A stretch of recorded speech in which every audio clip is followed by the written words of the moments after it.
I will tell you that today, in 2023, our maternal health, our maternal morbidity for African American women is worse today than it was in 1850. 1850. It is worse today with all of our medical technology, all of our degrees, all of the alphabet soup behind our names. Black women are still dying at alarming rates compared to their white peers. A Black woman with 3 degrees has a higher chance of dying during childbirth than a white woman with a 6th grade education. Not disparaging them for their educational status, but recognizing that statistically, as you matriculate, your access or proximity to resources tends to increase.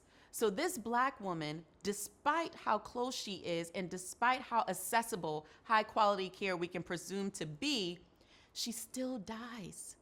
Her baby still dies at an alarming rate compared to white babies before their first birthday. That's a problem.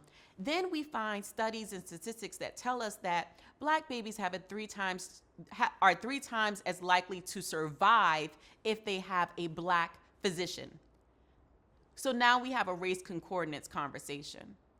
Well, ain't enough Black physicians to take care of all of our Black babies. So that cannot be the only answer. It has to be a hybrid, multidisciplinary approach to solving this problem. And in that approach, we also have to consider not just the socioeconomic or the socio-political constructs that impact these outcomes, but it's also the emotional soft stuff that we tend to run away from. And this we, I'm talking about us Black women. It's that maternal trauma. It's that trauma through childhood that may develop in ways that shift how we function in relationships, be it romantic relationships and family relationships, how we seek care from mental health providers and even our medical doctors. It changes how we even see ourselves in the mirror. It changes how we value ourselves. And so until we start to have a holistic conversation about Black women from the rooter to the tutor, we really aren't going to move that needle, and we're going to continue to get these Fs because we aren't having a comprehensive conversation about the real issue at hand. We're placing Band-Aids on the problem. There's a great parable out of the book UpStream that talks about 2 friends walking down the river and they find babies floating in the river.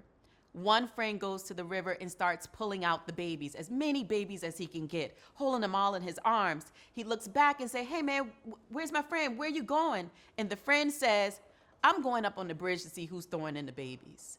That's what we need. We need people. We are down in the river catching babies, but we need somebody up on the bridge saying, "What the hell is going on here? Who is throwing in these babies?" And I find that my role inside the walls of hospitals, inside the walls of our healthcare structures, I'm on that bridge saying we ain't throwing in no more babies. But I certainly still need my community getting them babies out.